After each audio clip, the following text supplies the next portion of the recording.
দুপুরের তপ্ত রোদে হয়তো এক গ্লাস শরবত আপনাকে দিতে পারে কিছুটা স্বস্তি, কিন্তু পিছনের গল্প রীতিমতো ভয় পাইয়ে দিতে পারে আপনাকে। রাস্তার পাশের এসব শরবত কতটা স্বাস্থ্যসম্মত সেটাই বড় প্রশ্ন।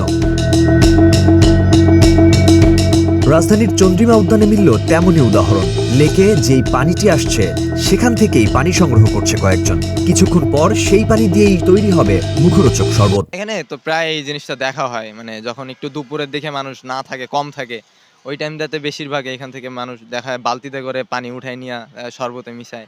এরপর অনেকেই আছে যারা পানি বিক্রি করে, তারা হচ্ছে এগুলা নিয়ে পানির বোতলে ঢুকায়। সবাই সমান না, বাট বেশিরভাগ ক্ষেত্রে এটা দেখা যায় যে পানি টানি মিশাইতেছে। আমিও কয়েক তারিখ করে তো দেখছি এখানে। নোংরা পাইপ থেকে সংগৃহীত পানি যেই শরবতের দোকানে নেওয়া হলো তাকে প্রশ্ন করতেই তিনি গাইলেন উল্টো সুর। একবার দাবি করলেন পানিতে কোনো ময়লা জীবাণু নেই, আবার বললেন এই পানি তারা শরবতে ব্যবহারই করেন না। শরবত কেন বানাবো পানি দিয়ে? ওই পানি দিয়ে বেন্টেন পরিষ্কার করি, পাশে ছিটাইয়া দিই। আমার পানি হচ্ছে পাম্পের পানি, ওটা মণিপুরি পাম্প থেকে নিয়ে আস, ফার্মগেট থেকে। ভাই আপনি তো দেখতেছেন, পানি দেখেন না আপনি? টেবিলের পানি কেমন, এই যে দেখেন পানি কেমন, দেখেন আপনি? আমাদের ড্রাম তো আলাদা আছে ভাই।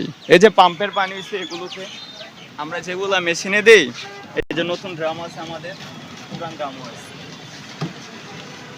তাহলে পানিগুলো যায় কোথায়? সেই উত্তরে পানি সংগ্রহকারীদের একজন দাবি করলেন এই পানি তারা নিজেরা খান, এতে কোনো ময়লা থাকার প্রশ্নই আসে না। চাইলে ল্যাবে পরীক্ষা করে দেখার চ্যালেঞ্জও ছুড়ে দিলেন তিনি। আইনা ব্যবহার করি খাই এই পানি, আর আমরা যারা শরবতে ব্যবহার করি না পোল্ট্রি আমি মনে হয় ভাই আপনি সব কিছুই মনে করেন ধরবেন ক্যামেরার সামনে। ভাই আপনারা তো কেমন লোক ভাই বুঝি না। আমি বলছি আপনি পানিটা টেস্ট করে দেখেন ভাই, যদি ভালো হয় তা দেখেন, আর যদি খারাপ হয় তাহলে আমাদের আইনের আওতায় নিয়ে যান। চোখের সামনে নেয়া শ্যাওলা জমা পাইপ থেকে নোংরা পানি ল্যাবে পরীক্ষা করা জরুরি কিনা সেটা জানা নেই, তবে অদেখা এই জীবাণু প্রতিনিয়তই মানুষকে অসুস্থ করে তুলছে অজান্তেই, তাতে কোনো সন্দেহ নেই।